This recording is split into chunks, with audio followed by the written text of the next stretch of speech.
Yesu nanga yoyo yonde nalinga ye. Yesu mwana nzambe yonde nabelelaka. Yesu na bolingo yonde ozali ye. Yesu nanga Yesu atelemaki ye oh ye. Yesu atelemaki ye pona bolingo yo. Yesu atelemaki ye ayekokanga satana ye. Yesu atelemaki ye aye kobika na mokili ye. Akiti na se kokoma na nzambe ezali pote Yesu e. Bolingo ya nzambe monani na Yesu nanga. Kitoko ya nzambe lakisami na Yesu ya mokili ye. Yesu bolingo Yesu atelemaki ye oh ye. Yesu atelemaki ye na ba oyo bandimi ye. Yesu atelemaki ye pona mokili oyo. Yesu atelemaki ye aye kobika na mokili ye. Yesu nanga Yesu atelemaki ye oh ye. Yesu atelemaki ye na ba oyo bandimi ye. Yesu atelemaki ye pona mokili oyo. Yesu atelemaki ye ayokaki mawa ya mokili ye. Akiti na se kokoma na nzambe ezali na Yesu bolingo.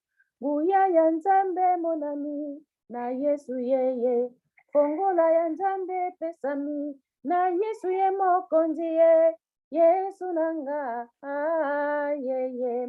Tikanga inalela ye azali wanga ye. Tikanga inaluka ye azali mofude ye. Tikanga inasalela ye abengaki nga ye. Tikanga ina ye tozali moko ye nanga ye. Yesu nanga Yesu atelemelinga. Yesu atelemelinga.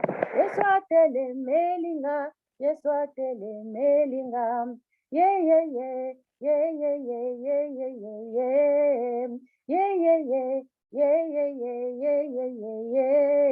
Yesu nanga nabelela ye.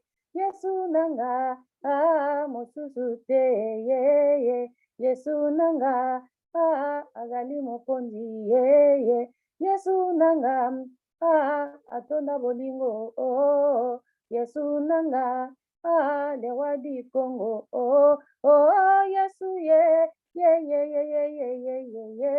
Oh Yesu ye.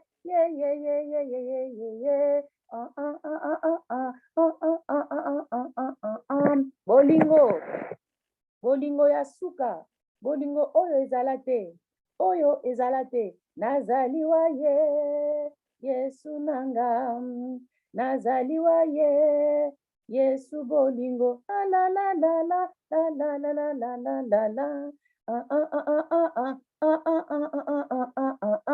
Oh Seigneur, nazaliwa ye. Yesu nanga. Nazaliwa ye. Yesu nanga. Oh bolingo kitoko ezali koleka sukali nani azomona ngo. Nazaliwa ye. Yesu nanga yamba ye po mona yango. Nazaliwa ye. Yesu nanga ye.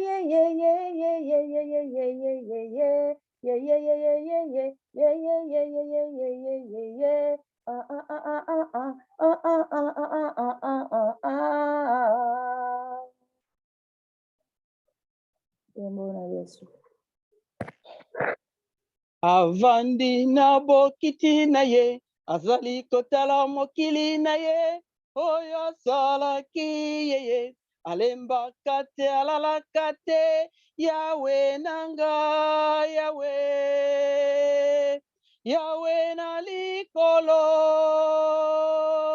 azali kotala mokili na ye, nguye tondi ye na likolo ye. nguye tondi na se na mabele. Yawe nanga, Yawe yo bolingo, Yawe nangai, Yawe talangai, gana mona yo, Yawe ya bana Kongo, ye ye ye. Yawe ya profeteli, Yawe yo mokonzi, talabana na yo, bakoyemba yo, talabana na yo, bakolela yo, Yawe yo bolingo, Yawe nangai, ovandi na bokonzi na yo, ozali kotala mokili na ye, oyo solaki yeye, alembaka te alalaka te, Yawe nangai, Yawe. Yawe na likolo ozali ye, Yawe yo mokonzi yeye, Yawe nanga yeye, ozali kotala mokili na yo, olembaka te Yawe, tango ekoki ozonga ye, ozali na mabele, Yawe nanga Yawe. Yawe yo mokonzi, Yawe. Yawe yo bolingo, Yawe. Yawe yo bolingo, Yawe nangai, Yawe nangai, ngana mona yo, Yawe ya profeteli, Yawe. Yawe ya bana Kongo, Yawe. Yawe yo Israele, Yawe. Yawe nanga, ozali kotala mokili na yo, na mokili oyo e, ukitisi carte géographique ya sika, kembo na Nzambe, kembo na Yesu, kembo na Hosana, Alléluia. Amen. Amen, amen, amen, amen, amen. Amen. Amen, amen, amen. Merci, merci, peuple, les chantres de l'Éternel. Merci, mingi na adoration na bino. Oyo bo adoré papa na biso na ngonga oyo. Merci, merci. Shalom, shalom, shalom, peuple de Dieu. Shalom, Shalom, maman. Shalom, Shalom, maman. Shalom, shalom. Shalom. Kina Shalom, Mama Emmanuel Santa, ezala kati shalom. na biso. Amen. Apesi Amen. mbote na kombo ya Emmanuel. Amen, amen, Mama. Amen, maman. Amen, Mama. Amen, Alléluia. Amen. Amen. Esanaka boye ezalaka esengo na mitema. Amen. Alléluia. Bolingo wana elatanga bolingo wana do ekolongwa kuta ata mokolo moko te. Je vous aime beaucoup. Na kombo ya Emmanuel. Alléluia. Amen. Hosana. Ndeko na ngai. Nzambe tolingi yo mingi na kombo Emmanuel. Alléluia. Merci. Merci mama esengo na mitema. Toza bana ya royaume bana Emmanuel. Na yango wana bandeko na ngai. Ekoya mwana Nzambe banani bakoyamba ye, bayengebeni bakoyamba ye. Eye elinzeza banani bayambi ye, biso na royaume de toyambi ye. Eye Emmanuel banani baebiye, biso na royaume de toyebiye.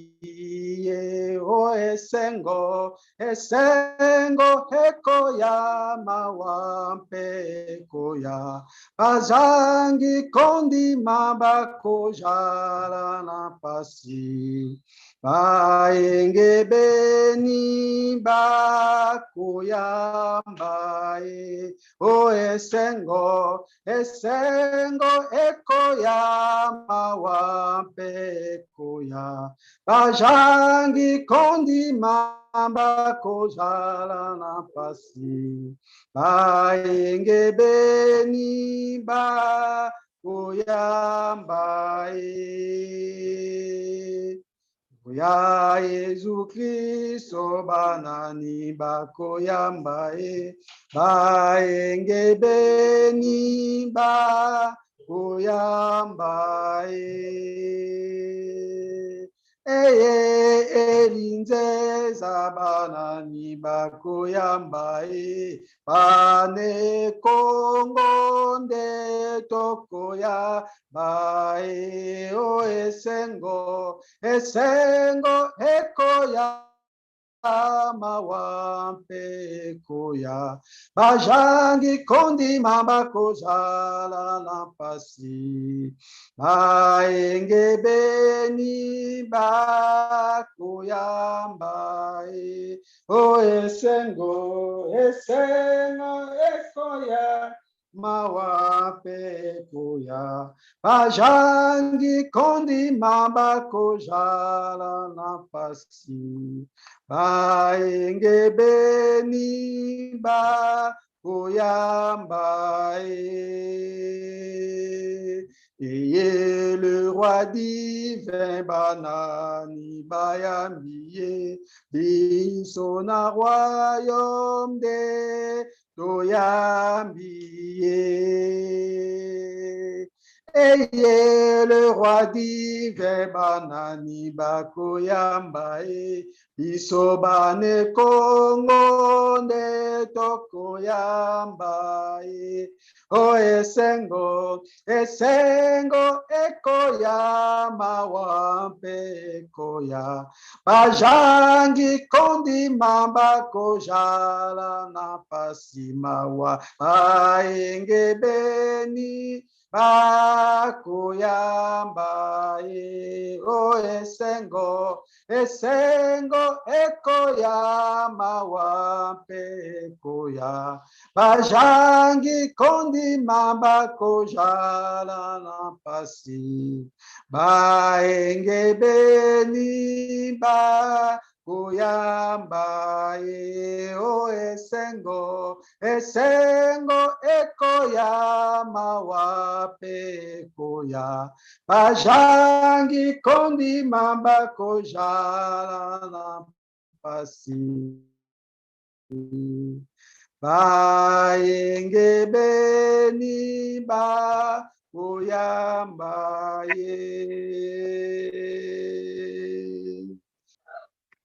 bolingo na yo ekomelinga na mokili oyo Yesu nanga bolingo na yo ekomelinga na mokili oyo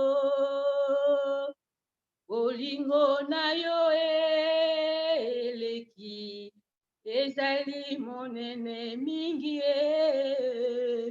eloko ekokani te na bolingo yo kaka ye Yesu nanga Yesu mokonzi ya bakonzi na likolo na se bolingo na yo ekomelinga na mokili oyo Yesu nanga bolingo na yo ekomelinga ezali monene mingi na mokili oyo akokani te na bolingo yo yende yalimbisaka ngai yende yalimbisaka ngai yende yalakisaka ngai yende yatelemisaka ngai oh yende yalobisaka ngai bolingo yo yende yamonisaka ngai yende yayokisaka ngai nayoka yende yatelemisaka ngai bolingo eyaki na mokili oyo bolingo yo Yesu yo bolingo Yesu nanga bolingo na yo elatisinga etelemisinga na mokili oyo emonisinga ye verite na yo Yesu verite nanga bolingo nanga ye bolingo na yo ekomelinga na mokili oyo Yesu nanga bolingo na yo ekomelinga na mokili oyo bolingo na yo eleki ezali monene mingi eloko ekokani te na bolingo yo kaka ye Yesu nanga Yesu mokonzi ya bakonzi alikolo na se bolingo ekomelinga na mokili oyo Yesu nanga bolingo na yo ekomelinga ezali monene mingi na mokili oyo wakokani te na bolingo yo nde yalimbisaka ngaye nde yalimbisaka ngaye nde yalakisaka ngaye nde yatelemisaka ngaye oh nde yalobisaka nga bolingo yo nde yamonisaka ngaye nde ayokisaka ngai nayoka ye nde yatelemisaka ngaye bolingo eyaki na mokili oyo bolingo yo Yesu yo bolingo Yesu nanga bolingo na yo elatisinga etelemisinga na mokili oyo emonisinga ye verite na yo Yesu verite nanga bolingo nanga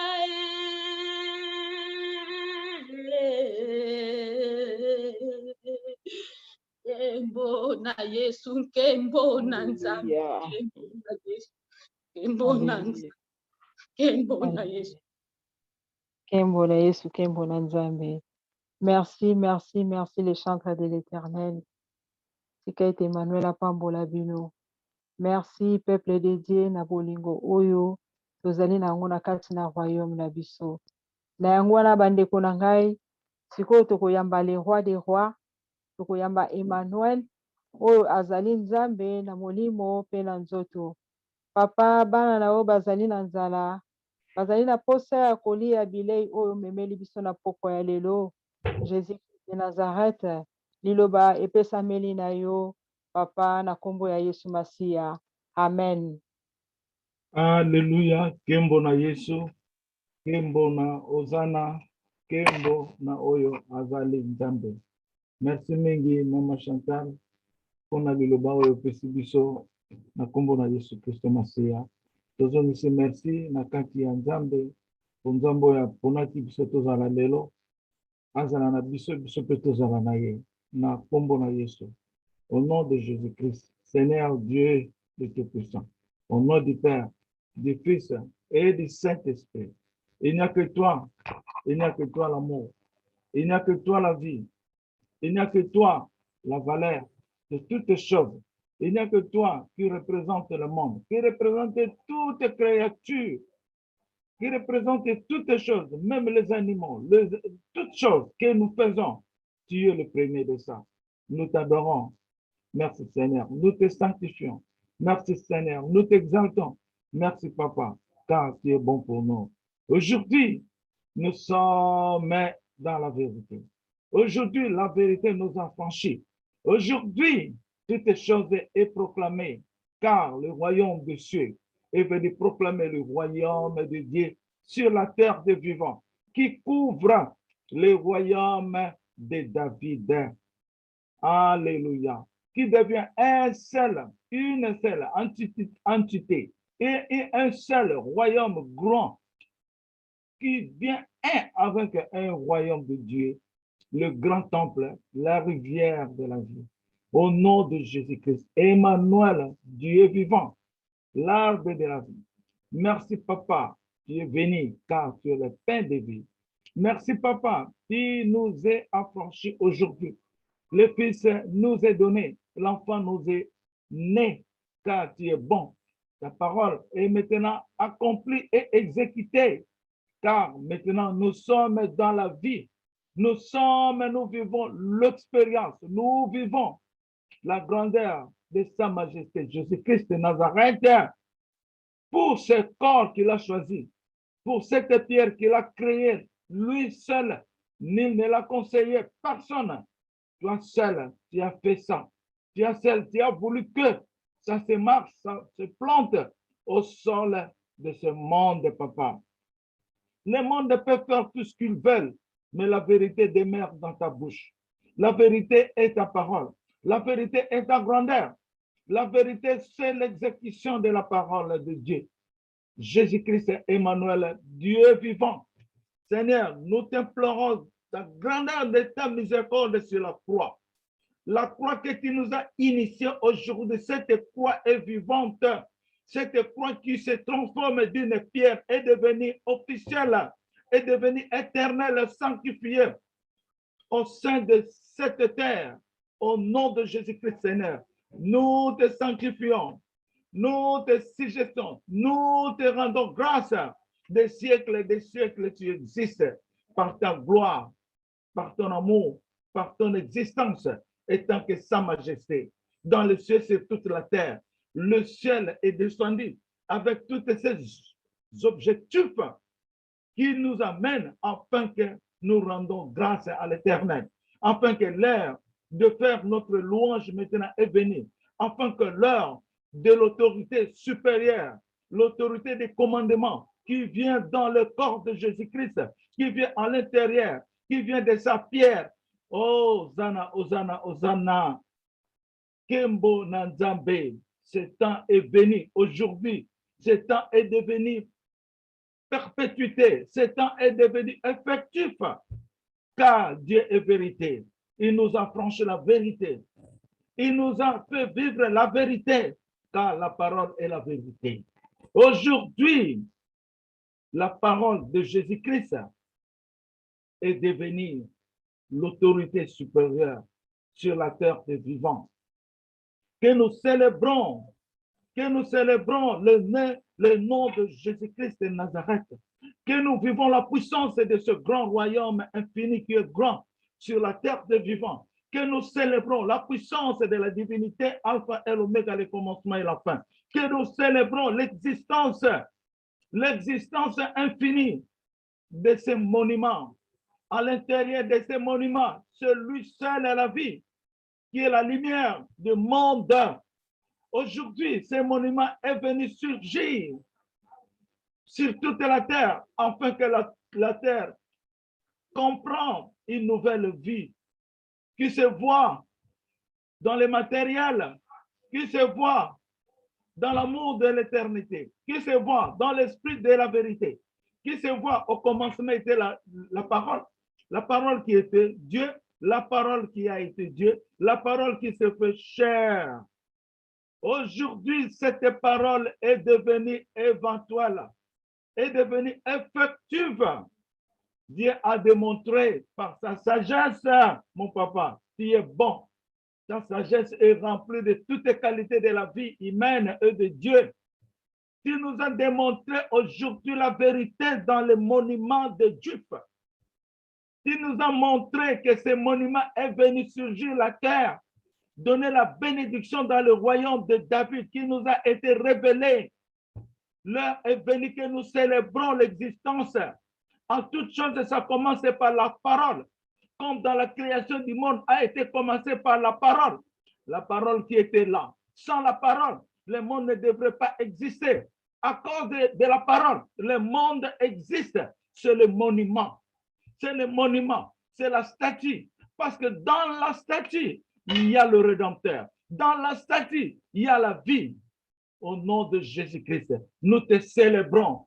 Vive le mariage de Jésus-Christ entre le royaume de cieux et le royaume de Congo. Israël, qui est venu de voir son indépendance, le nouveau Israël, le Juif, au nom de Jésus-Christ, que nous déclarons la vérité. Amen. Kembo Nanzambe. Amen.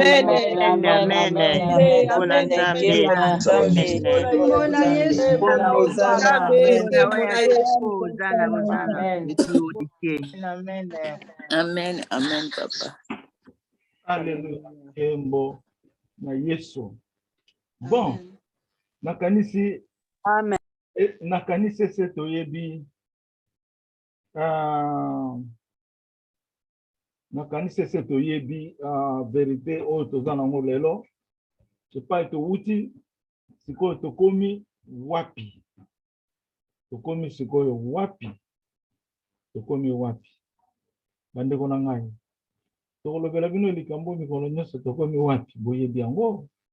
La vérité demeure que la vérité. Quelqu'un qui était musulman 30 ans et ne savait pas de toutes choses comme que christianité. Mais le Seigneur lui-même l'a pris au niveau de l'Arabie Saoudite. Aujourd'hui, cet homme-là, il est devenu le représentant de Dieu sur la terre des vivants. Avec tous ces genres d'insultations, tous ces genres de paroles moqueuses, des paroles trompeuses, des paroles qui viennent avec la queue de Satan, le diable. Tous ces genres de la parole que les hommes ont conçu, c'était la présentation des diables pour combattre cette mission. Mais la vérité est une seule vérité. La vérité demeure une seule vérité. Personne ne peut changer la vérité. La vérité veut dire la réalité des choses. C'est ça la vérité. Comme nous sommes, vous avec moi aujourd'hui, nous sommes dans la vérité. Mais il y aura des gens qui viendront mentir. Non, il n'était pas là. Lui ne parlait pas. Lui, on a maquillé son corps. Ah, celui-là, c'est le diable qui le parle. Ce n'est pas la vérité. Parce qu'ils ont transformé cette existence. Il faut parler la vérité. Il ne faut pas transformer la parole. L'Apocalypse 22 nous parle. L'Apocalypse 22 nous parle. Soit l'Apocalypse 21 nous parle. Ne changez pas ces livres de prophéties. N'ajoutez pas, n'augmentez pas. Cela nous dit, beaucoup ne comprennent pas ce langage-là. Cela nous dit, toutes les paroles qui sont venues des prophètes, des esprits des prophètes, c'est une prophétie. C'est la parole de l'Éternel. C'est la parole de l'Éternel. Donc, il ne faut pas augmenter, il ne faut pas changer, il ne faut pas l'arrêter. Mais aujourd'hui, le Satan a échoué. Le Satan a eu sa frappe. Son échec, car il a voulu faire tout ce qu'il veut pour changer la vie de la parole. Mais la parole demeurera. Demeure la vérité, rien que la vérité. Bon, Kembo na Yesu. Donc, comme ici, nous amène à cette introduction. On va aller maintenant à notre étape. Aujourd'hui, on parle de la pierre, le monument de Dieu que le Seigneur nous a déclaré. Donc, Maman Liliane a fait ce biseau. Prophétie encore, parce que nous sommes dans la vérité. Il faut tout le bayango l'air, non ça. Bon, c'est quoi? Nzambe na biso, oyazana kati ya monument wana. Oyazo dimisa mai, ezo uta na monument wana. Nzambe wana yende azo le bela biso lelo. Ye wana nde Emmanuel. Amen. Kembo na Nzambe, alléluia. Amen. C'est la vérité. Amen. Alléluia. Amen.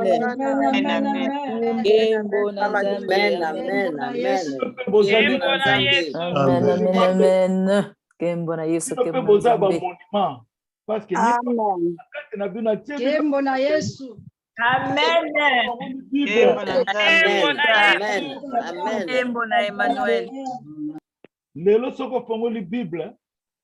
Okomona balobi fongola page à Jésus te, balobi fongola Matthieu. Okoyoka jamais balobi fongola Jésus.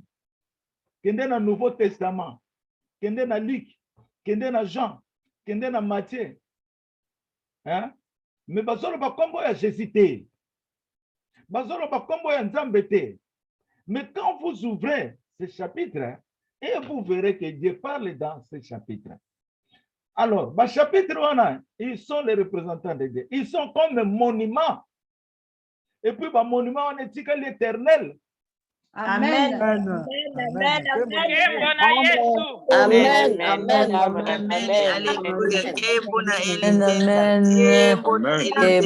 Amen. C'est ça le langage de la sagesse mystérieuse. Sagesse mystérieuse que Dieu nous a réservée.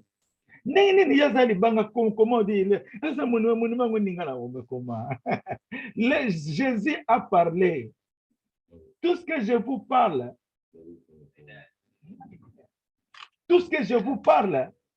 tout ce que je vous parle ne vient pas de moi, vient de mon Père. Donc Jésus était monument parce que lui ne peut rien dire sans que le Père parle.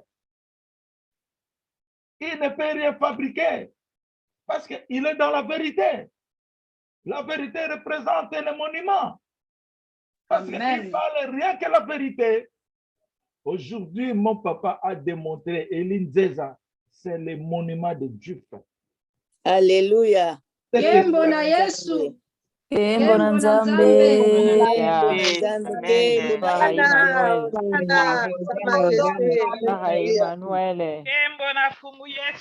Gloire à Emmanuel. Cette statue de Linzeza, c'est une statue, un monument pour les Juifs, pas pour les autres. Alléluia. Si vous comprenez le langage. Amen. Amen, papa. Amen. Juifs, pas pour les pécheurs. Amen. Amen. Ce monument-là, c'est le Père qui nous a porté. Ce monument représente la peau de Jésus-Christ. Représente maintenant le trône. Quand je vous ai dit, qu'est-ce que cela veut dire? Un trône. Un trône. Un trône. Et maintenant, ce trône-là, c'est le monument. Maman Liliane, pour ne pas aller trop loin, viens maintenant nous présenter les monuments que tu as vus.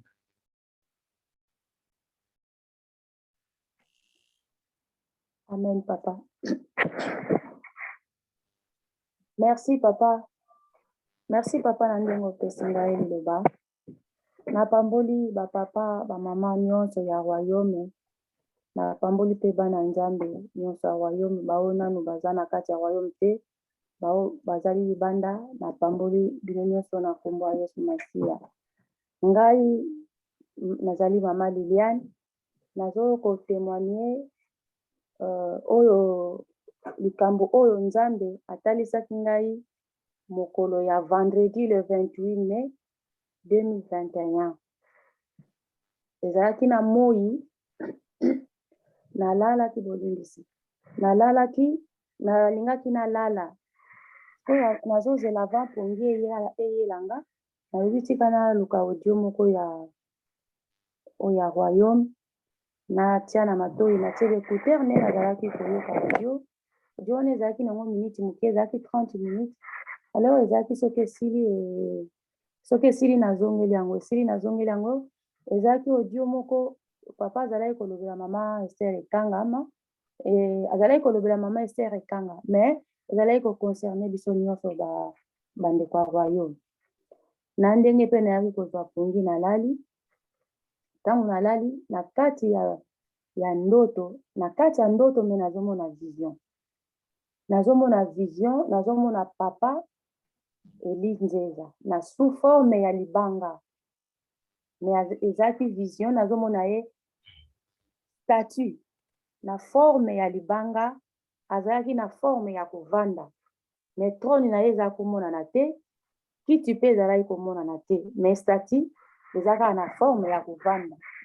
eza na forme kovanda na chaise longue bakiti asala manger oyo tolelaka avandaki ezalaki na sens wana na ndenge wana mpo makolo ezalaki ya kopanzana mwa moke epuis afongoli maboko na ye maboko ezalaki kofungwama entre na makolo ndenge mwa vide wana esalama te nde diku namoni mai ya cristal ezalaki vraiment claire makasi ebandi kobima na liboko ya droite ntango ebimi na liboko ya droite ekatani eke na liboko ya gauche na liboko ya droite namoni mabanga mosusu ekomi kobima ya pembe pembe mabanga wana ezalaka mikie mikie ezalaka pembe pembe ezalaka mingi na barivière ntango mabanga wana esili epase na gauche na droite lisusu mabanga mosusu ebandi kobima ya pembe sikoyo ezalaki lokola mayaka donc lokola mayaka babenga yango baperle ya pembe ebandi kobima donc soki ebimi na liboko ya droite eleki na liboko ya gauche mais nyonso mibale ezalaki kovarie bongo maboko nyonso mibale mais ebandaki na liboko ya droite alors mai wana na mabanga ndenge ezokweya ezobima donc na paume de main ya papa ndenge maboko ezalaki kofungwama mai ezalaki kobima wana ezokita sikoyo ezokita mai wana ezokita place ezokweya na se ya makolo ya papa place ezokweya esali flaque d'eau donc lokola liziba na liziba wana sikoyo bamabanga wana nyonso ezokweya na mai wana ezokweya na kati ya liziba wana ezokweya na liziba wana me mai wana mpe ezalaki claire makasi alors nga nazalaki en face nango liboso nazomona yango donc tozotala na face mais liboso na nga ezalaki na mwana mobali moko azalaki liboso na nga azalaki aletaki coupe azalaki torse ni donc azalaki koempêche ngai namona te ngai sikoyo nazoyebisa ye longwa naza na posa namona longwa ngai namona ntango alongwe nde sikoyo namoni clairement image nauti koyebisa bino ya statue ya papa elinzeza kaka ndenge azali mais la forme ya statue ya libanga wana ezalaki couleur beige moko ya kala beige ya kala donc statue ezomona lokola statue moko basala yango deja kala mais ezalaki couleur beige nde ndoto namonaki mokolo wana le 28 juillet pardon bolimbisi le 28 mai merci mingi papa na peso liloba Amen, amen. Donc, je interpréter moi après, je te laisser, le condamné pour interpréter moi. Na lingina loba boye, to pamboli nzambe, na bolingo na ye, Mama Liliane alobi, mutu moko azalaki wana aza koempêche ye mpona amona vérité. Soki totali yango bien, moyini Satana ayebaka ke Nzambe azoproclame, me moyini Satana akwesaka biso. Me soki totingami na Nzambe akoka kokwesa biso te. Soki Mama Liliane azalaki na bakanda na makambo ebele eza bien te, aningaki kozwa révélation wana te.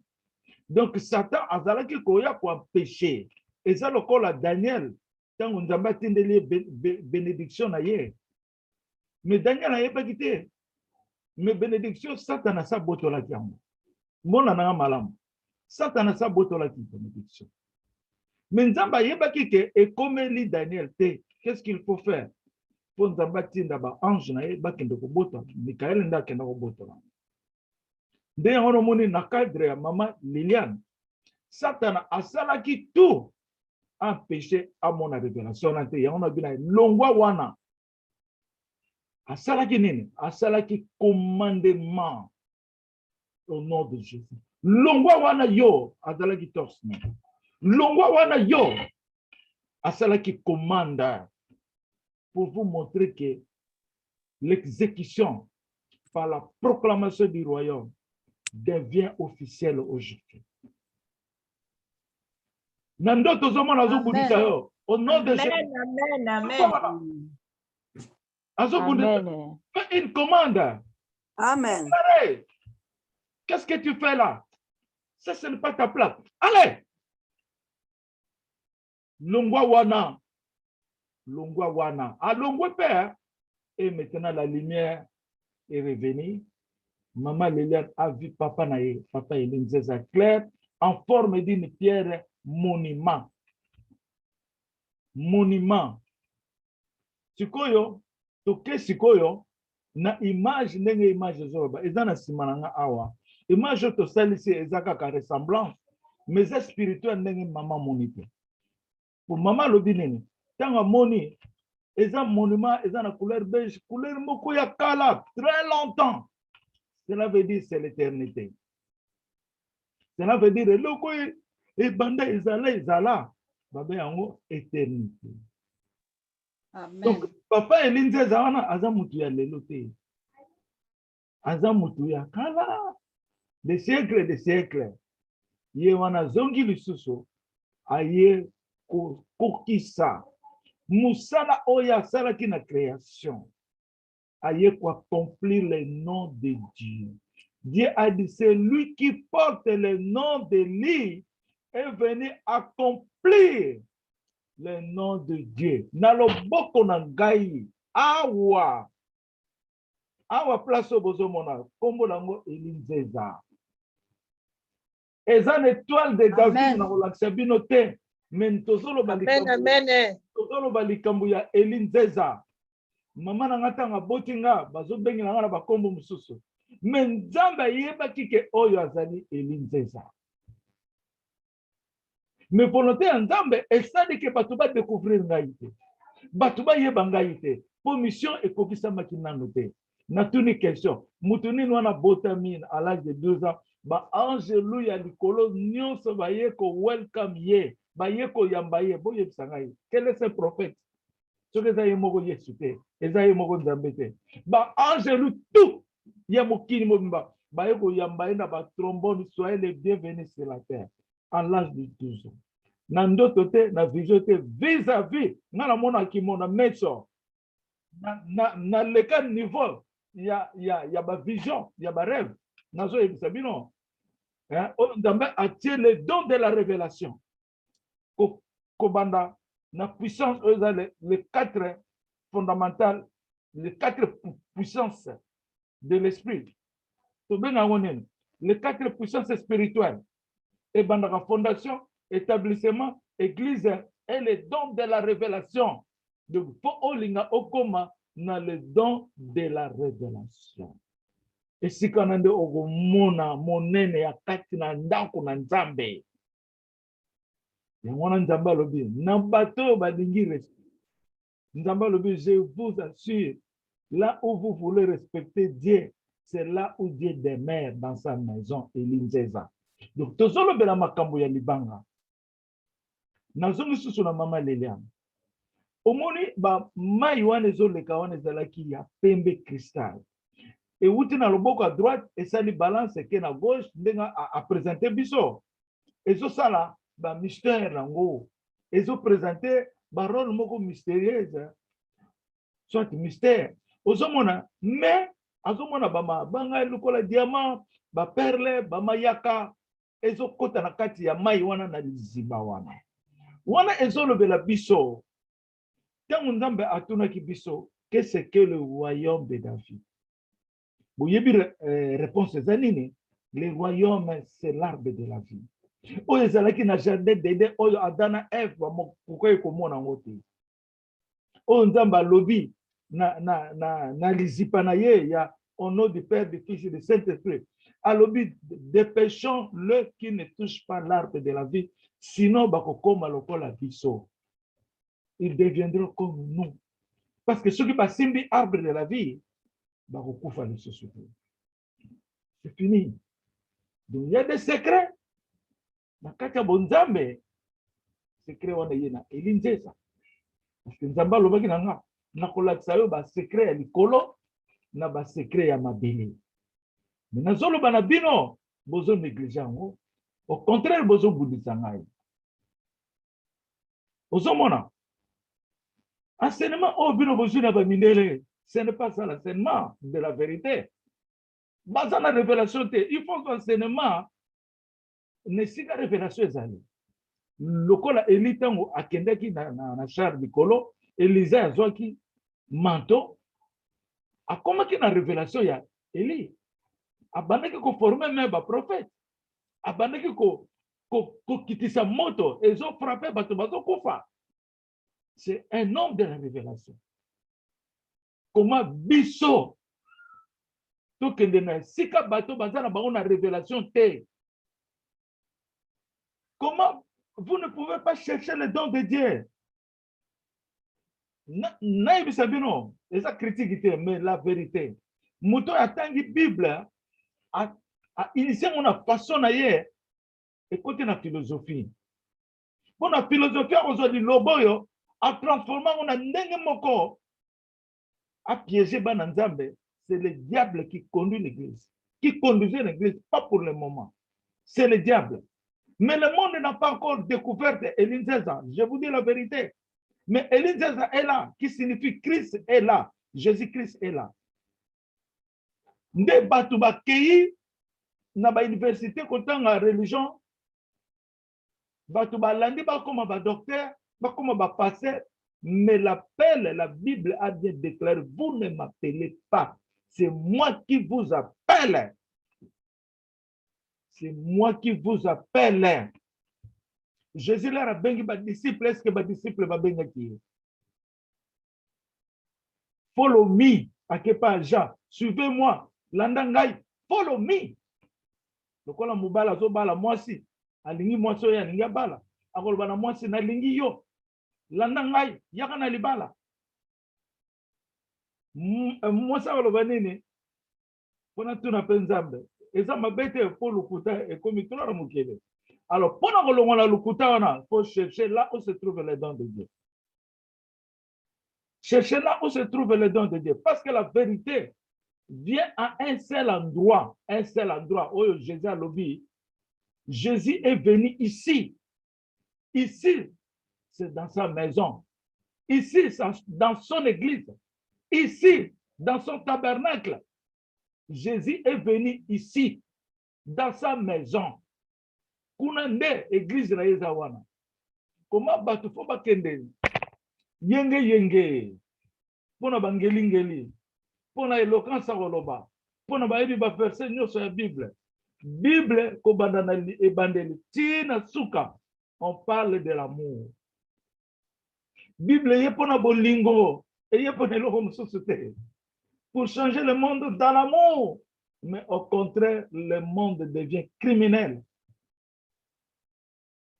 Bon, pour tous les amis qui sont dans le Mama Liliane. Au moni na mapamboli wana o emonene na liziba wana. Monima wana ezo ningana na ngote. Mais na kati ya maboko na ye mai ezo bima. Mai ezo bima. Ezo lobisa biso nini. En lui, il y a la vie et la lumière des hommes du monde. Na ye monument wana. Oya lobakate. Oya fanda kakekeko. Mi bozo mona ma ezo bima. Soki ma ezala ko bima te, toko benga ngo ezelo kote. Lokola monument ya nani ya Babylone. Mais monument o ezo bimisa ma ya nkelo, ezalo lokola ngomba. Bato bakendo zoka ma ya nkelo. Ma eza pure, bato mai. Ezo uta na ngomba. Est-ce que tu peux comprendre ngomba wana? Ezo lobela biso nini? C'est un langage. Kembona Yesu. C'est la sagesse de Dieu. Ngomba zolo banaite, ngomba zanaika galibanga. Donc la pierre ne parle pas. Mais dans la pierre, il y a la vie. Il y a la lumière des hommes. Il y a un nzamba lobi. Cette pierre qui est au sommet d'une montagne. Cette pierre qui est au sommet. Pierre oeza likolo ya ngomba. C'est toi Israël. C'est toi Israël. Amen. Amen. Lelo. Ce qui toke na vérité ya révélation oyo. Nzamba lobi libiso nini. Alobi libiso nini. na vérité oyo. Tokomona ke Nzambe azoloba, cette statue, c'est le monument de Dieu. Et l'Inzeza qui est statue, Libanga, c'est le monument de Dieu. Cette pierre qui est au sommet d'une montagne, c'est toi, Israël. Ce que tu as verset à la Bible, tu as verset à la Bible. Au Komona, dans Daniel 2, versets 44 et 45. Papa, Tangela Biso, Daniel 2, versets 44 et 45.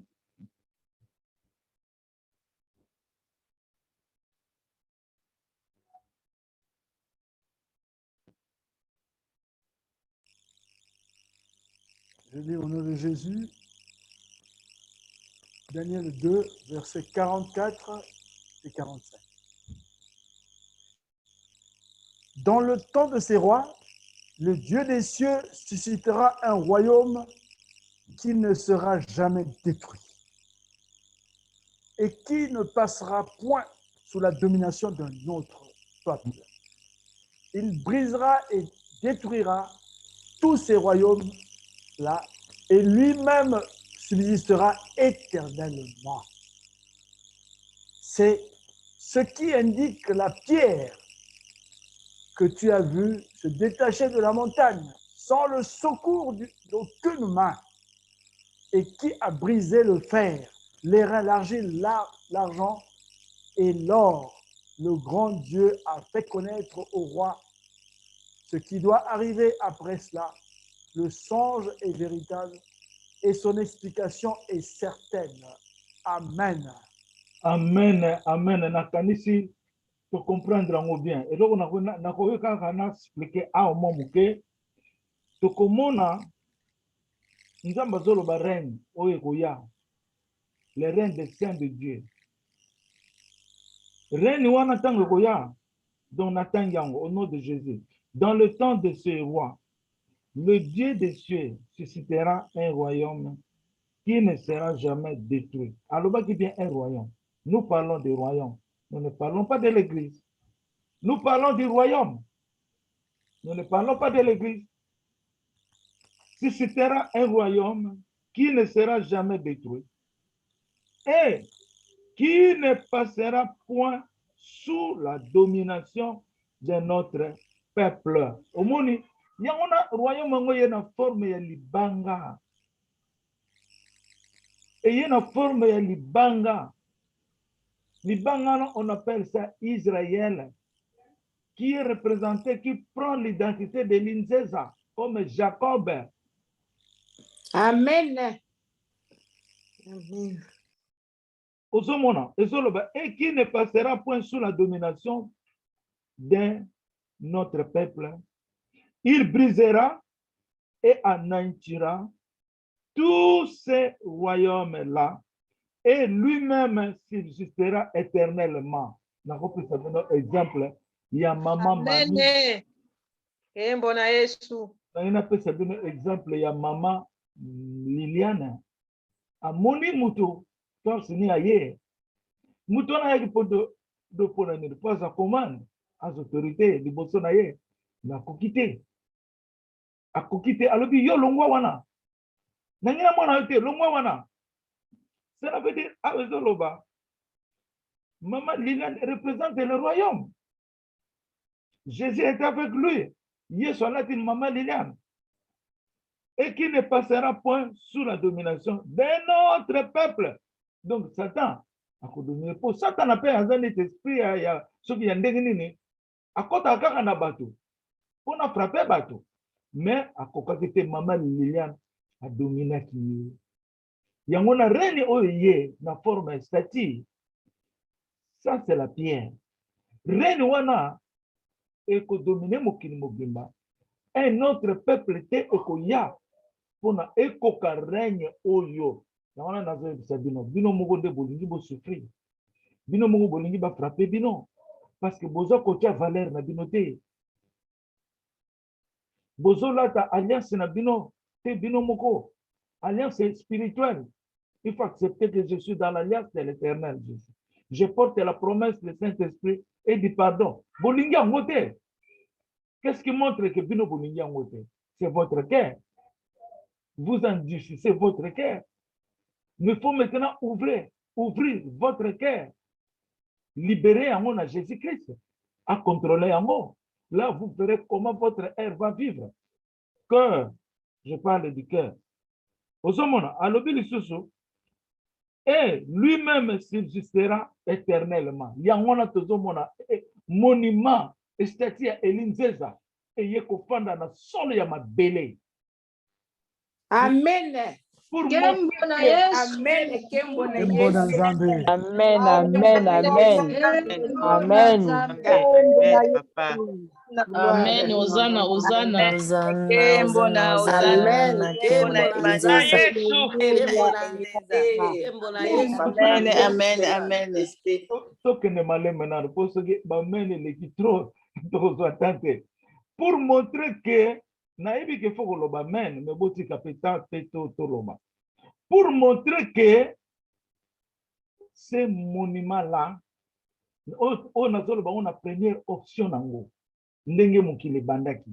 Ndenge Daniel roi ya Babylone akanisaki que royauté na ye kozala l'éternel. Azo kanisa lokola yozo kanisa likambo na yo ozo sala ekokufaka te kozala l'éternel. Mais Nzambe na makanisi na yo adementir yango. Adementir yango. Akomisa yango na position yo lingaki mais ya changer yango alobi non eza ndenge wana te.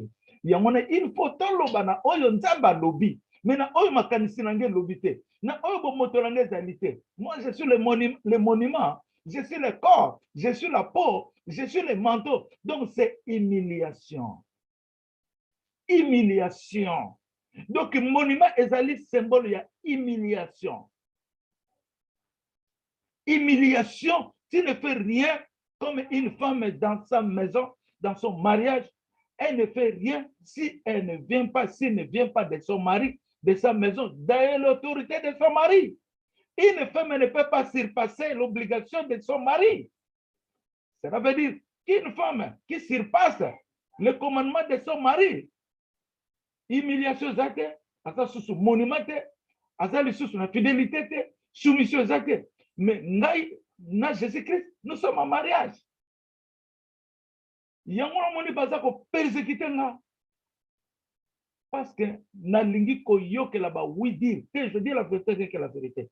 Le Seigneur m'a dit ni loba nzambe kote liyo na kati na yo mobimba yamba yango malamu parce que Yesu a kote pai na yo. Tango Seigneur azolo bango na moni Saint-Esprit na moni dove pigeon ayena maboko na nga abandi ko balancer na kangi makolo na ye makasi pona atika ngai te na yo ye pai na nga ngape na yambi yo po Yesu alobi yamba liloba na ngai ekote pai na yo. Nga Yesu na koti mobimba na nga na kati ya mobimba na yo.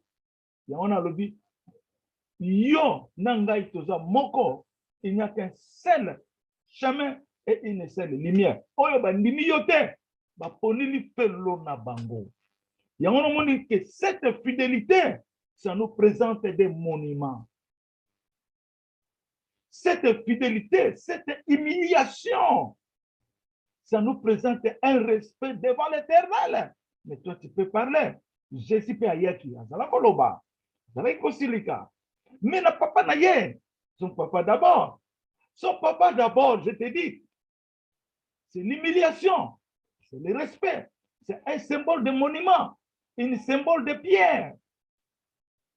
Mais monument, oh, yemoko nzambe asali yo alobi elinjeza na sali yo direction na ngai. Oyo ngai na salio na mosika na désert. Désert elingo loba loin des hommes. Désert elingo loba loin de l'imagination des hommes. Na salio mosika na désert. Mosika oyo yemoko kaka nzamba yebi. Une direction que moi Jésus-Christ j'ai parcouru. Donc nakubanda ko sala parcours na ngai. C'est ça dans ce sens-là. Alors, c'est quoi direction? Asa lokola mutuka oyo.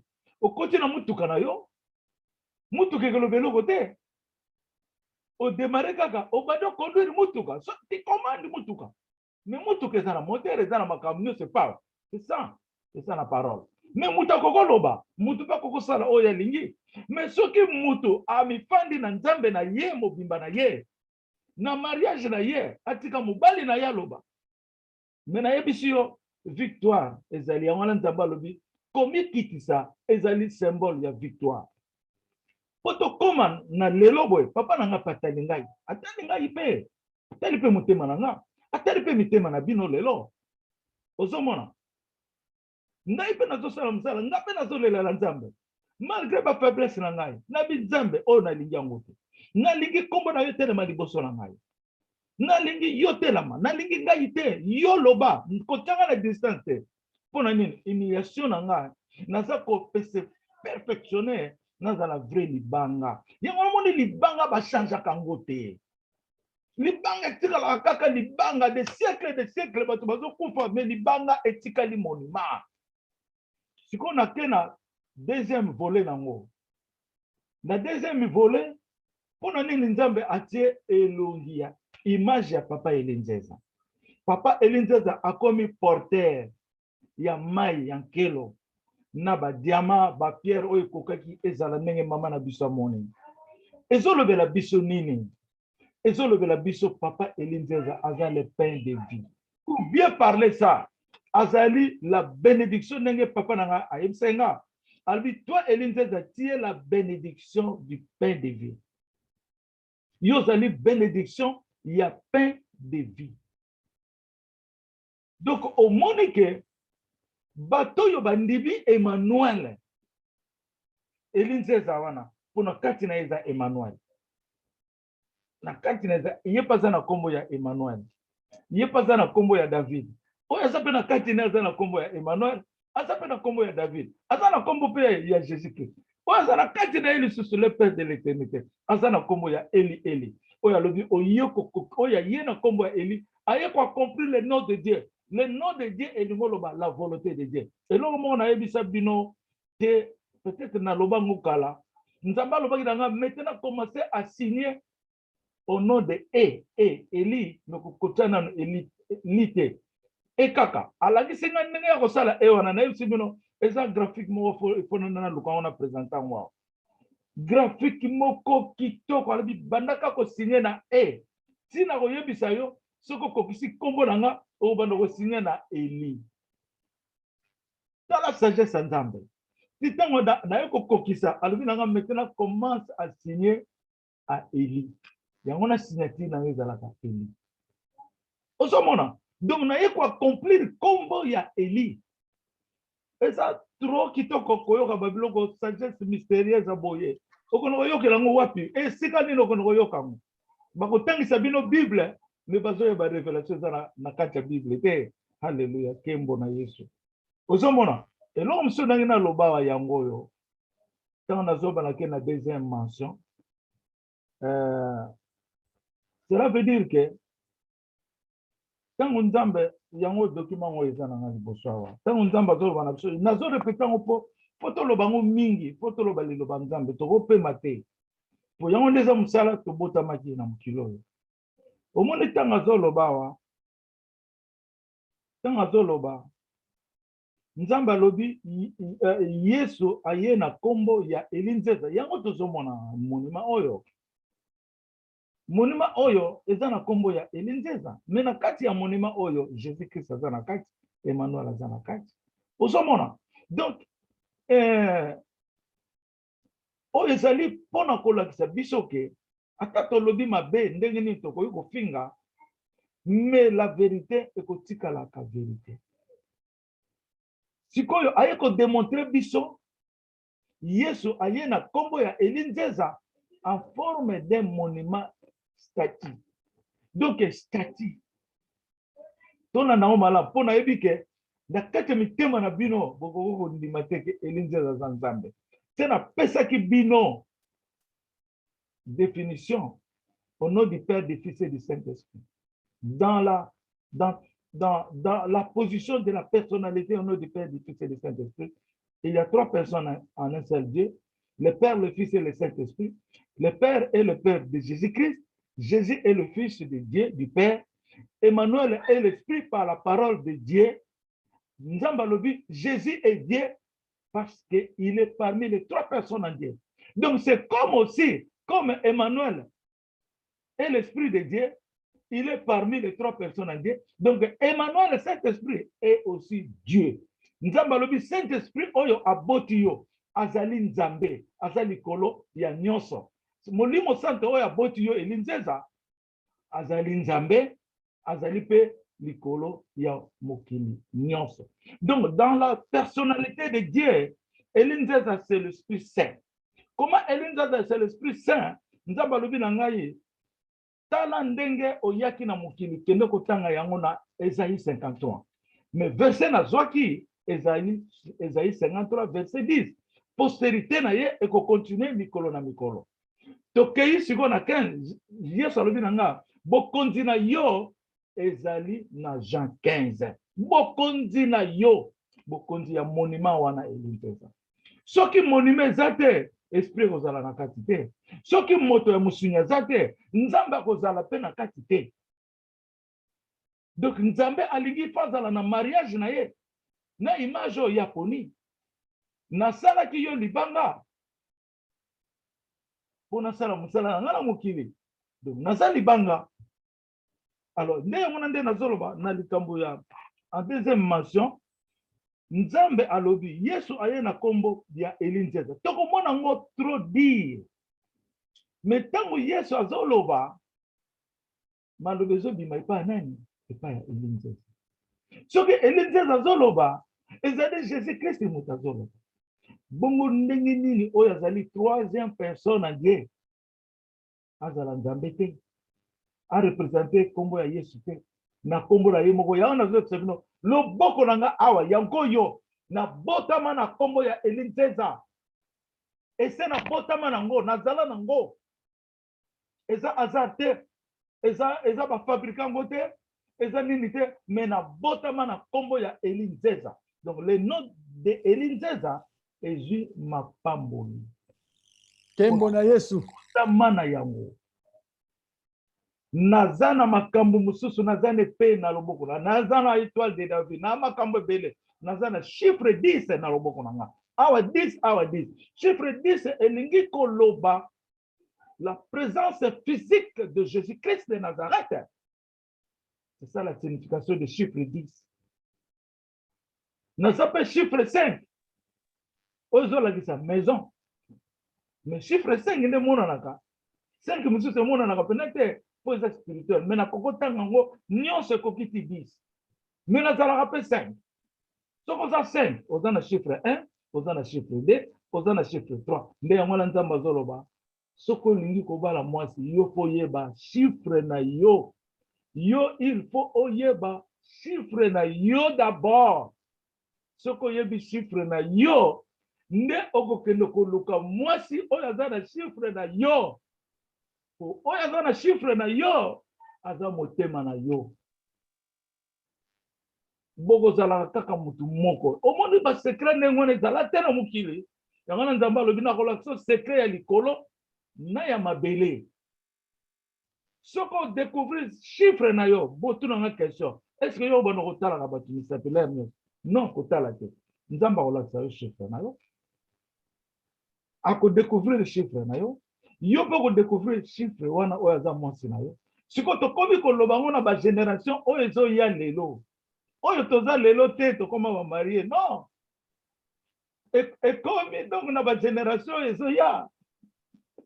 Otali mwasi na aza chiffre na yo te. Ah yo za mwasi na te fona sala divorce. Non.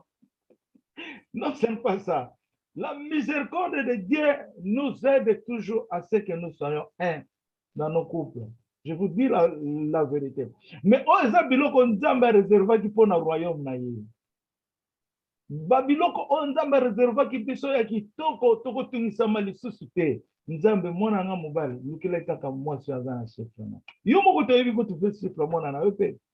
Mais nzambe mwana nga mobali wana. Mwana nga ya mwasi mobali na yo fo bazala chiffre moko. Mais yo yebi chiffre ya mwasi ya mwana na ya mwasi te.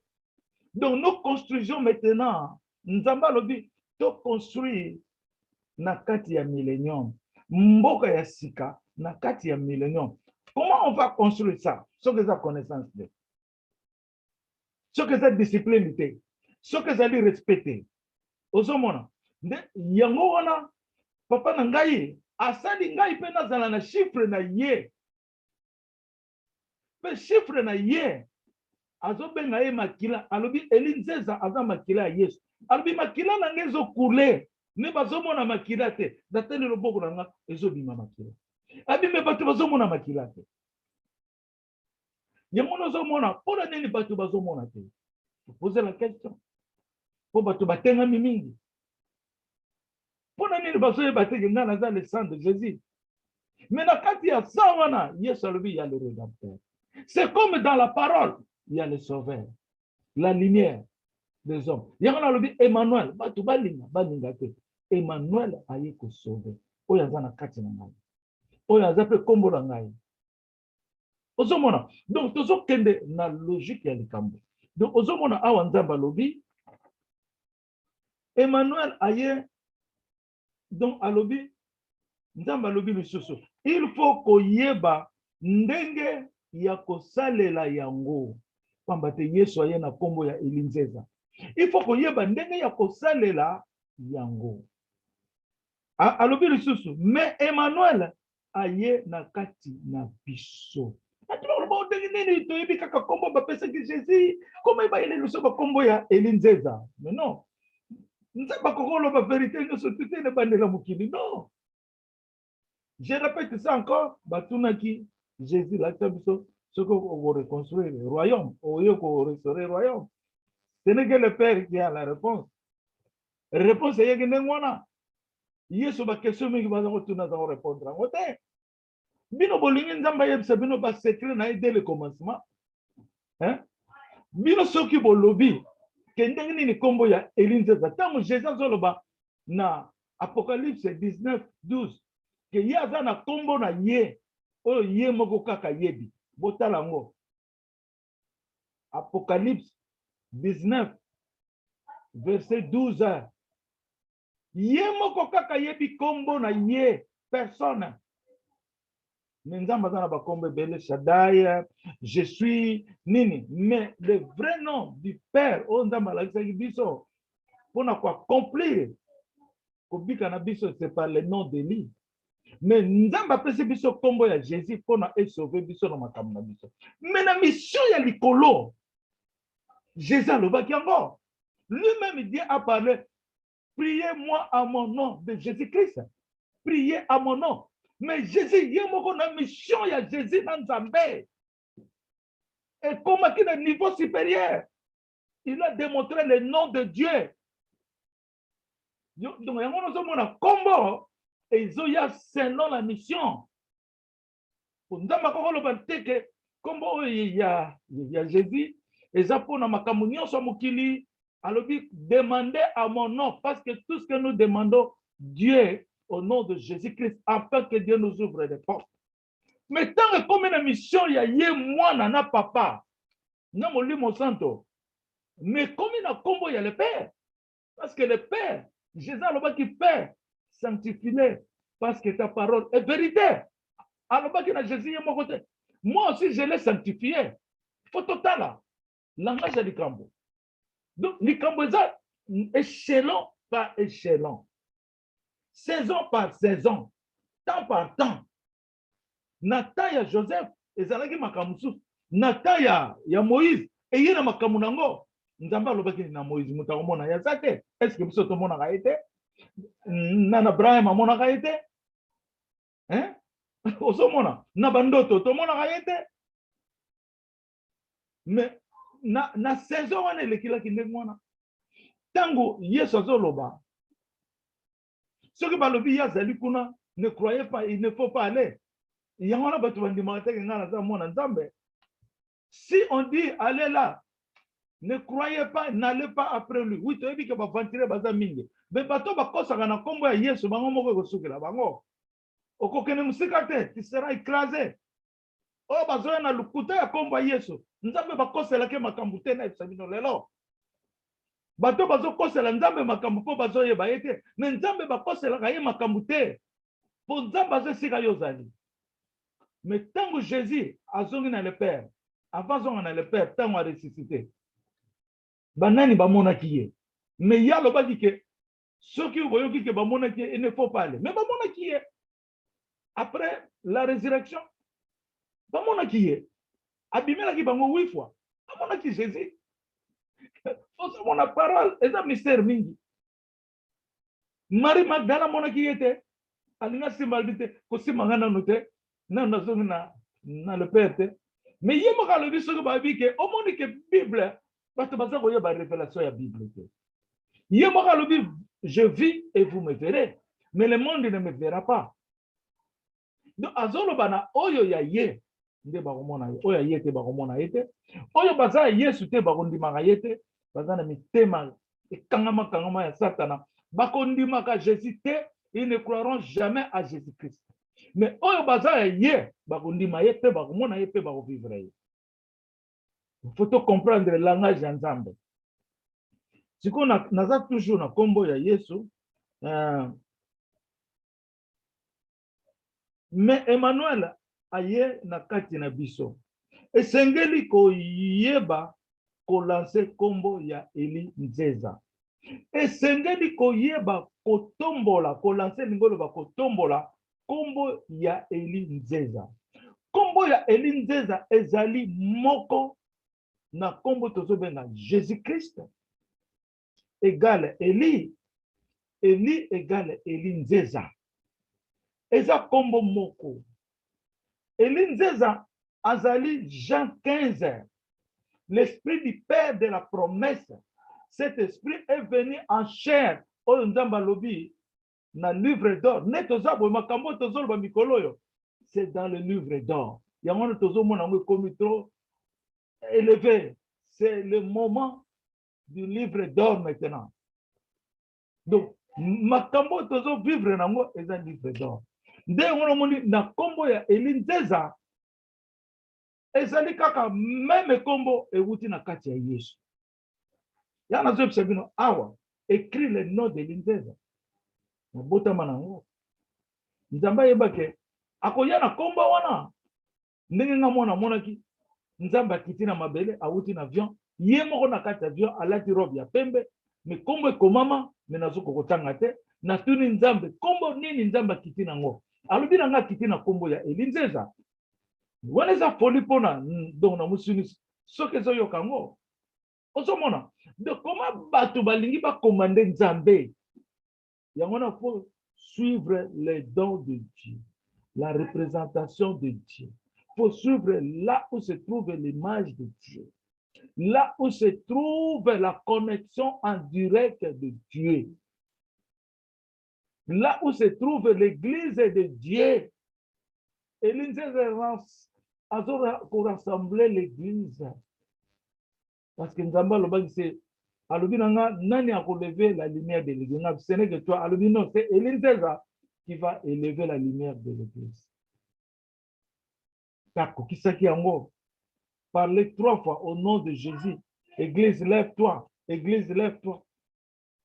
C'est lui qui est la représentation totale de l'église de Dieu sur la terre des vivants, qui vient du royaume Jésus-Christ de Nazareth.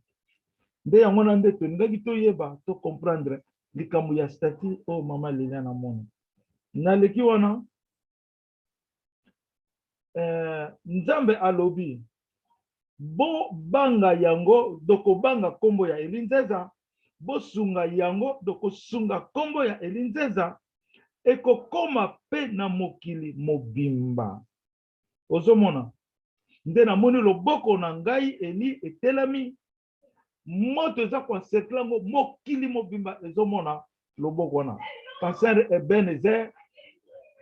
Pasteur Ebenezer samona kiango déjà. Donc moni c'est ça. Nde loboko etelamaki nde ngwana nde ya ngwana tukumisi Nzambe. Nde ya ngwana tozongi susu na mama na biso mama mami Liliane.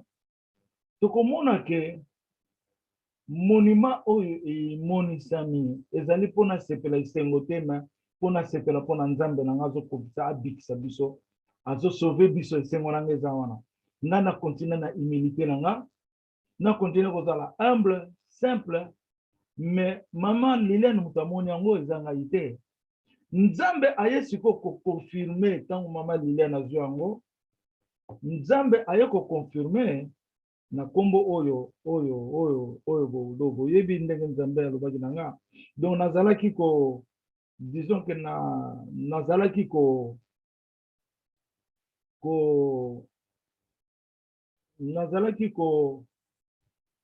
méditer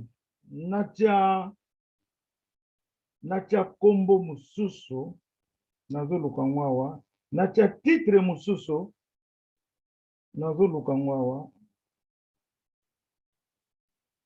nazoluka natia titre mususu na image ya Mama Liliane après avoir koluka image wana tosali yango vraiment ekendaki bien nazwaki titre boye na ndenge tosalaka ba vidéo titre natiaki Dieu a donné au nom de Jésus Dieu a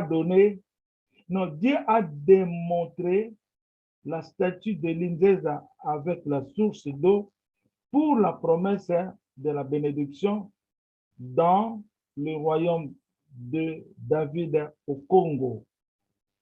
Dieu a démontré la statue de Linzeza avec la source d'eau pour la promesse de la bénédiction dans le royaume de David au Congo. Donc la promesse de la bénédiction est au Mayankelo. Mayankelo, qu'est-ce que le royaume de David? Le royaume de David, c'est l'arbre de la vie. Mais qu'est-ce que le nom de David? Le nom de David, c'est l'eau de source. Il y a un que Maman Liliane a l'obaki source. Peut-être Maya source. A l'obaki Nemwana. On a relaxé que, à se présenter Bisso, et que Kowana, des royaume, il y a David, et il y a Maya source. Maya source, c'est-à-dire Maya Kelo. Maya Kelo, et l'Ingi Koloba, bénédiction. Donc, oyo wana tozomona na loboko na ngai zo manifester puissance de rotation ya balance eke na gauche eke na wapi tozobenga ngo maya source la bénédiction que Dieu nous a réservé dans le royaume de David. Oyo ezali mapamboli ya libela oyo ekosilaka te po amonisami na kombo ya Elinzeza. Papa tomboli mwana na ye. Pour vous dire la Amen. Amen, papa. Batuba linga te. Papa na biso nzambe ya likolo na mabele Jésus Christ atomboli mwana na ye Elinzeza. À toi, mon roi, que je fais toutes les choses. Kembo na nzambe. Lembo na Yesu. Kembo na nzambe. Hosanna. Bana royaume te. Bon répondre ngai yo ko mona ko bana ko tambola na nzambe ndenge nini soki nzamba ko te pai na yo. Yo yebe esprit ndenga salaka. Yo yebi makambo ba secret esprit. Oyebi yango te. Bino bolingi bo commande nzambe. Bolingi bo loba non aloba ki bo efala no ba boy. Non, bozo sanela nga campagne ya mabe. Mais boye ba campagne bozo sala. Na oyo bazoloba na ba télévision na ba nani na oyo bazoloba na kati ya ba chambre na kati ya ba séance prière na bango boyeba kango bien que papa na ngaza omniprésent. Papa na ngalobi oyo nyonso akangeli yo kanda aza déjà na malédiction na yo. Aza na malédiction na yo na mokola suka oko sutuka ke Yesu ngana salela ki yo. Jésus te dira, je ne te connais pas. Parce que vous avez mon thème ya kindoki, ya satana, ya méchanceté. Pour nous avoir photo zana na bolingo biso na biso. Yo kanisi kindoki zanen. Eza kanda kaka te motema mabe. Eza ngotam sundoki azokondo ko loka. Azane de nature na isolse. Mais ba tebe ba komi bandoki pona mitema na bango. Basa condamné. Alors, nazo lobango bien. Je suis dans la vérité, rien que la vérité. Oh, vision yo. Maman Liliane Moutamoni yango akanisa kite asengela ki yango pete. Nzamba tie ye témoin na kati ya liloba na ye. Ozomona, yango nde nazo répéter. Bénédiction oyo kutunga la yebi te. O papa na nga yo kopesa titre. Apesi titre ye moko. Na titre wana bino boyebi yango bino tu boyebi titre wana. Le Seigneur, wana na yoki siko nzamba lobi, na yoki sikoyo. Tango na sali titre na zotanga, na yoki nzamba lobi, le Seigneur Jésus-Christ a déclaré et dit, cette statue est le monument des Juifs. Apesa ngo forme sikoyo, vraie forme, apesa ngo au lieu tokene na bénédiction, to yebi ke ma ezo bimane za bénédiction, to yebi. To yebi makambo so utaona eza mapamboli. Mais a signifié en gros, statut oyo eza ya ba juif. Ba juif baza banani, bino mo bo répondre. Ba juif baza banani. On a ina sili sawana. Ba juif baza banani. Allô, papa? Allô? C'est les peuples noirs, les peuples bantous. Amen. Amen. C'est Maman Chantal. Maman Chantal. Amen, maman, amen. Nana nga yebisa biso peuple juif baza banani. Etikali kaka moko. Nana nga yebisa biso peuple juif baza banani.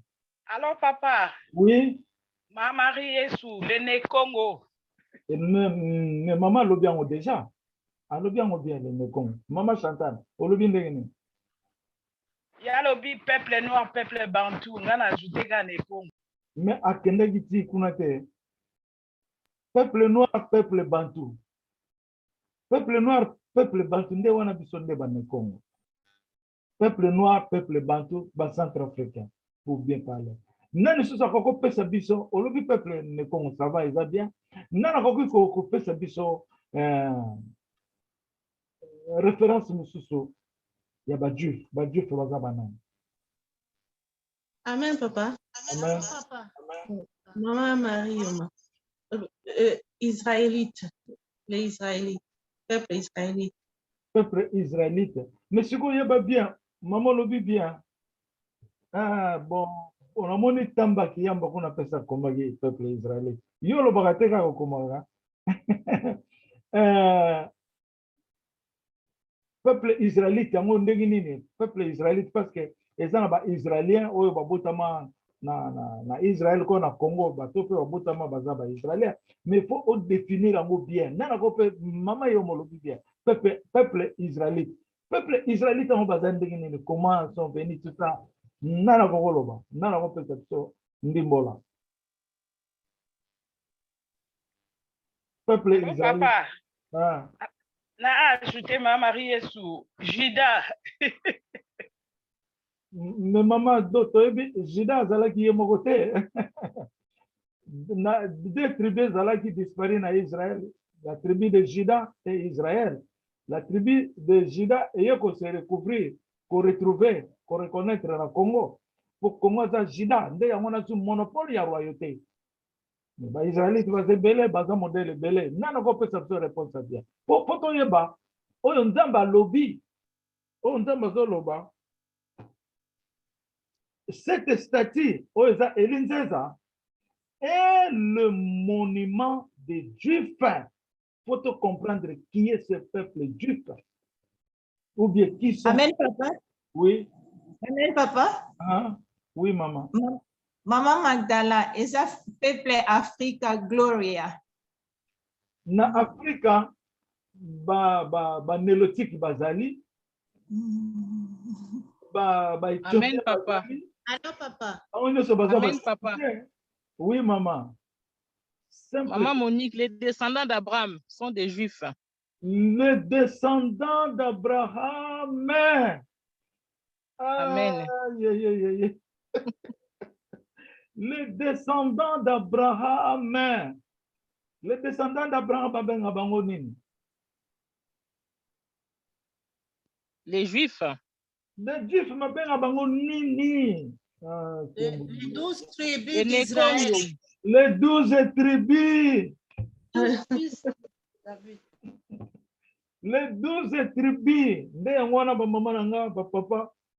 Pona na mettre fin wana topema wana na koloba lisusu secret moko ntango totangi papa na so atangaki na Daniel 2 44 45 na ngaki na tanga ngo lisusu mwa muke biso touti na 12 tribus mais après l'exil ba tribu mingi epanzanaki et portaki dispense et monanaki lisusu te même na classe on na tanga balobi après l'exil 3 tribus et monisamaki na Israël mais wana bango bazoloba na classe eza na révélation te mais nzambe ayo koloba na biso qu'il y en a 2 tribus qui ont été perdues Israël na Juda mais nzambe alobi Juda et yeko se reconnaître comme monisama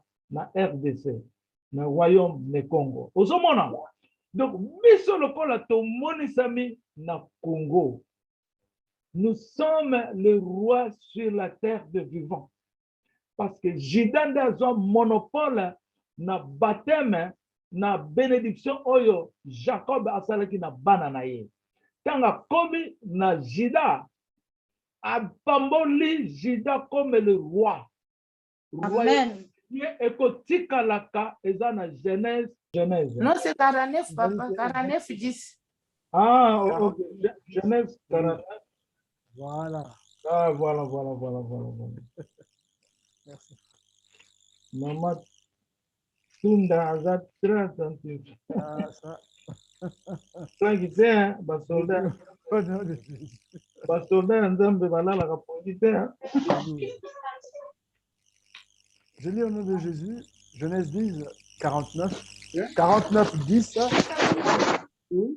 Le sceptre ne s'éloignera point de Juda, ni le bâton souverain d'entre ses pieds, jusqu'à ce que vienne le Shiloh et que les peuples lui obéissent. Amen. Amen. Donc, avant de kotanga na version ya livre de vie, le pouvoir royal restera dans la famille de Juda. Oyoki, le pouvoir royal restera dans la famille de Juda. Donc, Congo, vous voyez que Congo a un pouvoir royal et ensemble. Donc, les aliments, comment makala? Les bâtons. Maman Timba, quand micro na yo. Maman Timba. Le bâton de chef restera dans la main de ceux qui naîtront de lui. Donc, Bokondi, il y a royauté, il y a David, et qu'on a ba oyo bako botama et pas inaïe, descendance inaïe. Donc, la royauté, il y a David.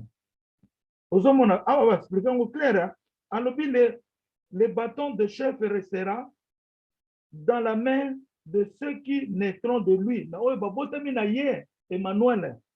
Bon, il y restera jusqu'à l'arrivée de son véritable propriété.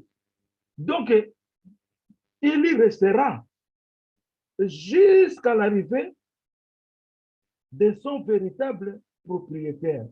Donc, écoutez, véritable propriétaire Zanan. Véritable propriétaire est Emmanuel Jésus-Christ de Nazareth. Donc, Bokonjouane est outi na ba David Tocha, est outi na ba David Tocha Karaba. Qui là? Moïse. Et outi kalati, oyo papa Tangi, jusqu'à ce que Shiloh arrive. Donc, Shiloh, donc, à sa propriétaire. Propriétaire, c'est Jésus-Christ de Nazareth. Il y a un reine, oyo to komi, et régner. Mais ayez kokokisama Jésus-Christ à la fin du temps. Donc, Jésus a dû règne oyo pour bien parler. Jésus, comme c'est l'esprit du Père, règne ayez na molimo santo oyo a pesé qui l'esprit du Père vous conduira avec toute vérité. Et c'est commandement qui vient du Père. Et où tu as sommet. Sikoyo, Elinzeza atikade na bokonzi wana ya Shilo. Shilo na kati na ye, le propriétaire de la statue. Bokonzi wana nde tokomi na ngolelo. Au nom de Jésus-Christ. Sikoyo totangi na Ésaïe 45, 40, Ésaïe, non, Daniel 2, 44, 45. Totangaki 44. Au nom de Jésus. Papa tangaki déjà. Au nom de Jésus. C'est ce qui indique la pierre que tu as vu se détacher de la montagne sans le secours d'une main.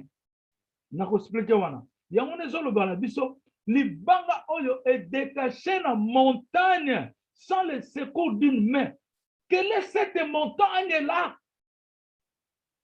Montagne wana ezali Jésus-Christ de Nazareth. Cette montagne est venue sur la terre na moni na image nzamba lobi nanga montagne oyo eza kombo ya Jésus. Donc nous sommes dans l'histoire ancienne, la vérité ancienne et qui se manifeste présentement aujourd'hui. Ozomona. Donc sikoyo libanga wana ewuti na ngomba eyeko beta statue ya Babylone ewuti na maboko ya mutu te. Cela veut dire libanga wana o Jésus alobaki. La pierre qui est au sommet d'une montagne. Nous sommes dans la survie de la parole. La pierre qui est venue d'une montagne. Cette pierre, c'est toi Israël qui est Israël. Donc Israël, c'est le symbole d'une pierre. À une personne, Elinzeza, soit à une personne, Jacob. Mais comme Jacob a manifesté la puissance de la divinité avec lui-même l'Éternel, et son nom était devenu Israël, c'est dans la Bible. Et aujourd'hui, cette pierre-là que Maman Liliane a vue, Libanga Oyo est bêti Kekowana, il y a Babylone, et si ici empire babylonien, nyonso fini sur la terre, mu pepeye ko lokotango et keina yango. Fini. Sikoyo libanga wana azongi sokotangi 45. Azongi afandi na mabele. Je vous dis, j'ai vu l'obstacle, comment la pierre était. Et yaki na mabele, pierre wana bandi kokola, nazo vivre en go. Je vous dis, j'ai vécu ça. Ngomba nezokola malembe papa na ngazola tangala tala ngomba na nezo libanga eye kokoma na sommet ya ciel e bandi ko briller na gloire ya Nzambe. Siko papa na ngazoloba libanga wana ekomi likolo ya église na ye na mona kipe mabele mobimba ekomi l'église de l'Éternel. Mais libanga za na likolo. Cela veut dire que le langage de Dieu, bande konanga, faut yoka di lobo, faut comprendre que tu es musika. Bino pe bo uti musika. Nous ne sommes pas petits. Nous sommes petits de très loin. Nzamba zong sona mabuma mama. Attention que bon bimi angote. Mais na zo sabino Jésus lobaki que papa na nganda tindi. Papa na nga yeba Yesu. Alobaki ango. Na Bible zoloba. Nous sommes depuis le commencement. Comment bino boso que na enseignement mindele. Aujourd'hui, je vous dis, bolongo na enseignement mindele. Les mindele, les étrangers, ils ne sont pas dans la vérité de la révélation. Siko na kante sikana na pemisibino na kesiko na révélation du jour. Na révélation poto yebake ma pamboli oyo Maman Liliane comme témoin na vie na ye. Maman Liliane aza béni na kata famille na ye. Maman Liliane ayamba royaume ata mukolo moko te. Maman Liliane a dessus ce royaume. Nazo bisabina solo. Nzamba kofuta biso pona endurance auto lobaka na foi na détermination. Nzamba futa biso. Amoni ekeko eza liboso na ye ezo banini. Ye pas na kati ekeko wana. Ils ont représenté payé. Ngaïté moutolamoni, Maman Liliane moutamoni. azwi mapamboli moko na kati ya vie na ye oyo eza ya kosangana nango te. Famille na ye, bandeko na ye bazwi richesse ya libela na kati ya famille na bango. Bino pe na kati ya royaume oyo boza na susi te, bino pe boza na kati ya monima oyo, bino pe bozwi bitumba, bozwi bitumba. Basalaki pe bakwesa bino me bakoki kokwesa bino te. Oyo bakweyaki oyo babima kabisa to naloba ta na Kiswahili, oyo babima complètement mais oyo babimaki te ata bimi moke me azali baza toujours sauvé na kati ya royaume. C'est normal, nzambe asala makambo na ye na ndenge na ye. Bato bamonaki ke Yesu akufi akozonga susu te, akosaki bato me aresusitaki. Eza pe lokola bino bokendeki na terme ya Jésus, tomoni ke ozali susu te me ozali omonisami. Donc boza na kati ya Yesu kaka. Nde yango na nga nazoloba eza volonté ya Nzambe mpona komonisa biso bavision ya minene na ndenge wana. Soki natangi mama Ntikulu bebe azosambela na kombo ya Eli Nzeza, azochasse démon na kombo ya Eli Nzeza, démon mpe ake aye komona démon wana aza membre ya famille na ye na kombo ya Eli Nzeza, mpona kolakisa biso ke Nzambe alobi kombo wana eza ye moko Yesu na kati na ye, ye na kati na Yesu. Me Nzambe ayeleli biso na privilège oyo atala mitema na biso. Soki ya solo tozondima moto oyo, soki ya solo témoignage oyo tomoni na moto oyo bato baloba oyo congolais moko te, homme de Dieu moko te, nazoloba ngo congolais moko te oyo aza na plus de 500 témoignages, nazoloba ngo bien. Eza na bino ba congolais, nazoba na bana ya royaume te, bino ba congolais se bomona ngame bobomba yango bolobaka te, bolobaka na mitema na bino ke tozela kaka mokolo ekobisama. Mena yebisa yo soki yo soki yango lobi yango te okokende nango na se ya mabele. Nzambe pa aza na batémoin na ye mosusu oyo alobeli ya aza na bana na ye oyo alobela. Mama Ntimba mafia Mantimba ya na bino nyonso ya monanga live comme ça nenga naza awa na États-Unis amona personnalité nanga atungisi mobali na ye na moni papa wana tokomona kango temps ezoya boko vivre nga live bokomona kango ozomona na ndoto te boye boko vivaka yango ozomona nde yango na eloko nange na loba wa tomoni monene ya Nzambe aye na mwana na Eli Nzeza na bibe mwana na ye Eli Nzeza ndenge Jésus azalaki na le père nangi na mikumisa te menazwa place nanga papa nanga zwa place na ye. Donc yango wana bandeko nanga to propager message oyo ekende mokili mobimba nde yango na kanisi nazozongisa liloba epai ya mama Liliana. Mama Liliane, Nzambe azotuka omoni na lobi mama Liliane. Mama Liliane pesa biso point de vue na yo. Pona na pesa pa mama mais Seigneur ameninga na mama Liliane. Pesa biso conseil nini yo koko pesa bana Nzambe. Amen papa. Conseil na koloba. Nazongi mukie sima papa na témoignage na loba kite na bosana ki moi parti moko. Tangu na bengani mutu wana kei nde siko ngai nakomi koganga nazoloba source nde na pasaki na momwana onamonaki.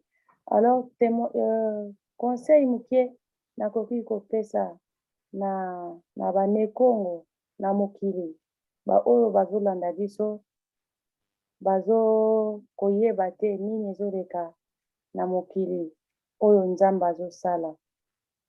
Tozoyoka Eli Nzeza azobeta trompete azoloba me bato bazoyoka te, bato bazomona te parce que azomona Eli Nzeza oui aza mutu, aza na mai na makila, aliaka amelaka pe mai, abelaka pe po tozomona ye na nzoto ya mosuni me na kati na ye eza Eli Nzeza te. Eza Eli Nzeza te, azali na esprit ya Nzambe, esprit créateur ezwi nzoto elinzeza po asala mosala. Nzambe azali esprit, tomonaka nzambe te. Po azali esprit tokomona ye na corps ya bomoto te.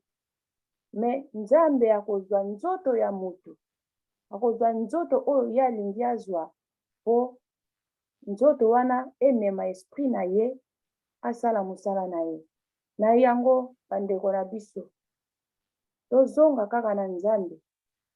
Nga nakoki koloba ke elinzeza azali mosala nzambe ya liboso oyo atindaka bandimi kende kotuna nzambe na yo ayebisa yo soki nga naza nani. Nga nakopesa bino mwa témoignage kaka moke.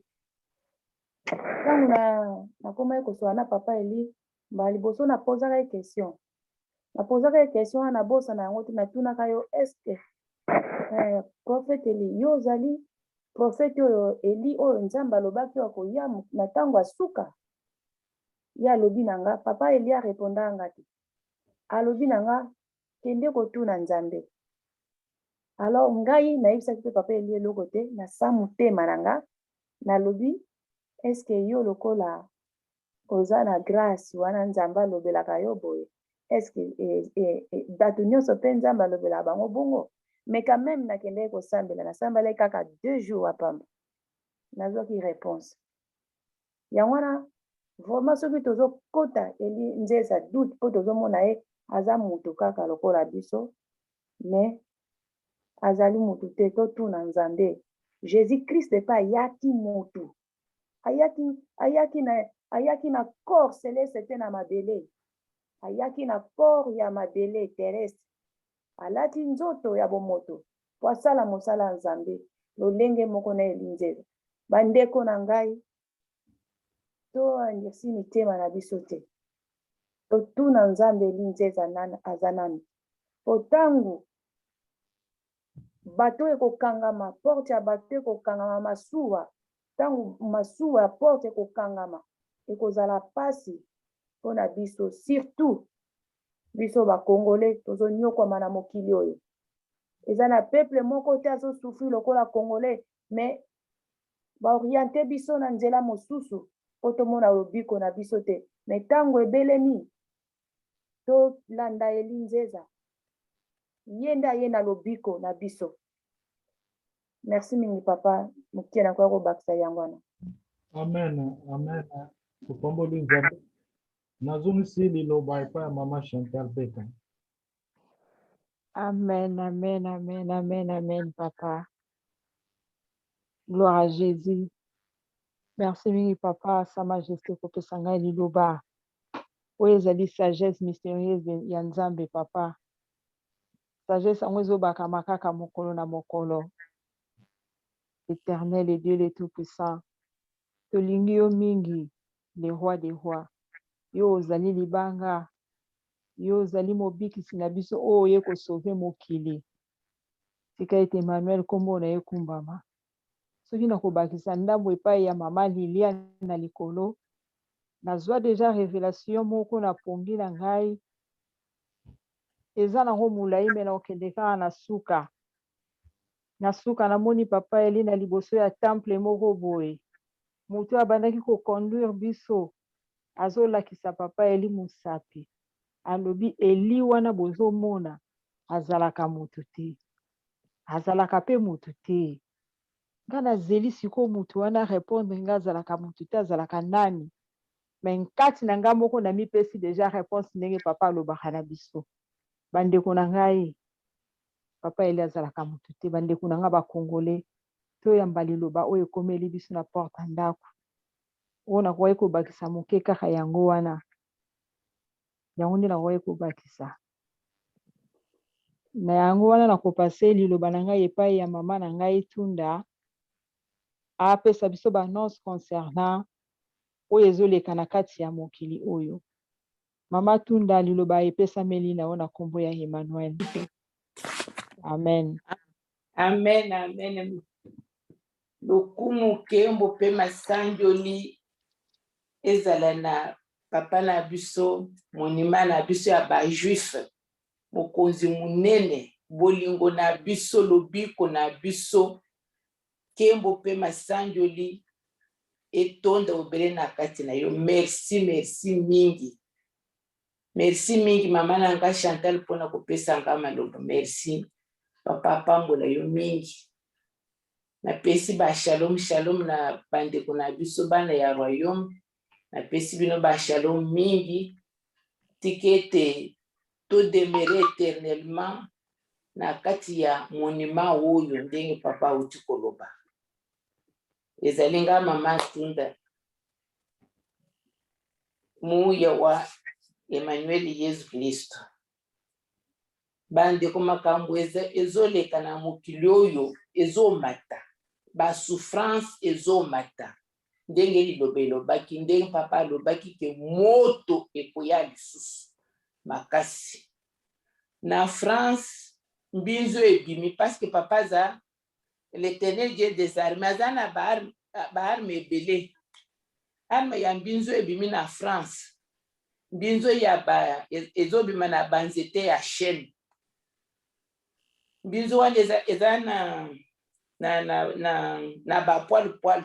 Donc poil na bangwa na yango wana ezosala ba deka na batu. Ça veut dire que soki muntu azu poil wana ata na mupepe atali azana environnement mbinzo ezali akozwa ba démangeaison azomi kwanza ba mbuma ezobima soki muntu a respirer yango eza bien te. Donc batu basili mayele ils se demandent comment ils vont faire pour kosilisa ba mbinzo wana parce que soki bazwi moyen te ekotikala ekosala ba dégâts mingi moyen eza te.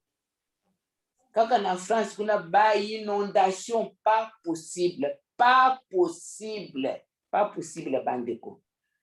Sikoyo ba inondation ezosala ma mikolo ezomema na ba mitu. Soki batu basali attention te bazokende moyen eza te. Moyen ezali te makambo ekomi matata. Soki tokei na côté ya ba tremblement de terre ezomata pe ezalaki magnitude 5 6 7 sikoyo ekomi 7 8 9 10. Donc moyen ezali te. Ba inondation ba tremblement de terre ba sauter les pailles moyen ezate. Kuna na Suisse na village moko maman moko atelemi na fenêtre na ye azo filmer azo mona ndenge mai ezomema mituka azo passer la catastrophe. On n'a plus de voiture, qu'est-ce qu'on va faire? Donc moyen ezali te. Pasi ezali bisika nyonso moyen ezate. C'est pourquoi vraiment il faut tobondela mingi ndenge papa ozoloba totikala kaka na fidélité parce que biso toza bien toza na papa na biso notre rejeton azobatela biso azolala te azonimba te. Il veille sur nous mais mokili ezali secoué alors là secoué moyen ezate. Na kuna na Alaska ba tremblement de terre esalami banzele katani mitu ke ezindi na mabulu. Donc moyen ezate. Soko tali ba mboka mususu omoni kaka ba nuage mususu koloba o ezaki tunga ezali nuage ya mwindu mususu ebimaki na New York bozana moi nuage ebimi bokomi na butu. Donc c'est terrible moyen ezate. Mokili epeli moto yango wana vraiment tokoba kaka na mabonde ndenge papa azoloba epuis ye moko mpe azosunga biso azobatela biso azobundela biso lokumu peke mbo masanjuli ezongela kaka ye. Tokoba kaka na kondima ndenge bazoteya biso compris les uns pour les autres, compris aussi pour le monde parce que moyen ezate. Kuna na Chine n'en parlons plus. Ba tremblement de terre, ba inondation, mususu eza comporter ba moyen ezate. Soki ba tempête ba mipepe ezobeta mama na ezobeta na violence banzete ezokende batole ezokende moyen ezate. Yango wana mama Chantal nazongiseli yo liloba mokoni alingaki na partager na bino tika papa azwa lokumu na nyonso azosala kombo na ye ezwa lokumu. Merci mama nazongiseli yo liloba. Merci mingi mama Tunda kozongisela ngai liloba. merci mingi na oyo nyonso tozopesa biso bainformation na oyo ezoleka kati na mokili oyo tika ete Emmanuel apambola yo Amen. yango wana na koleka kopesa liloba epai ya mama na biso la servante mama Magdala ayeba koleka kopesa biso oyo etali baannonce ya poso oyo mama Magdala liloba epesameli yo na kombo ya Emmanuel. Amen. Merci beaucoup, Maman Chantal Beka na lilobo pesingai. Nzambe apambola libota mobimba, royaume mobimba. Shalom, notre Père Majesté, notre Roi, notre Père Hergé. Shalom, bana Nzambe, bana royaume, na pesi bino nyonso mbote na kombo ya Yesu Masiya. Tozali kosenga nanu na bandeko na biso, soki toza na bandeko na biso baye po na mokolo yenga liboso kosangana na biso na royaume. Soki bazali bakoki ko se présenter bapesi bakombo na bango na bamboka bavandi pe bayebisa biso ndenge nini bayambaki royaume. Soki bandeko na biso bazali topesi bino liloba na kombo ya Yesu Masiya.